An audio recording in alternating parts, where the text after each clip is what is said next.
ndauya nasi tasunga ukama uri haranga yangu kuvadzimu ndasuma ndisingazive kana pane vandaposha dzikamisa hana mudi wandapota ndiri nyanduri ndine mazvikokota kuda uzvizive bebi wangu kuti hapana kana chandinoshora chuku ndicharisenga mundima yerudo aiwa usambopikisa mwana iwe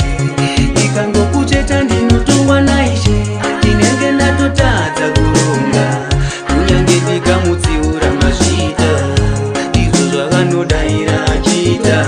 kumbezi uchariwana mubako rerudo aiwa usambopikisa maimana anokuda panoita chimoto handitori nguva ndiuye ikoko ndakapedza nguva ine ndichikupanda nekuda kwerudo vakunditsvaga andina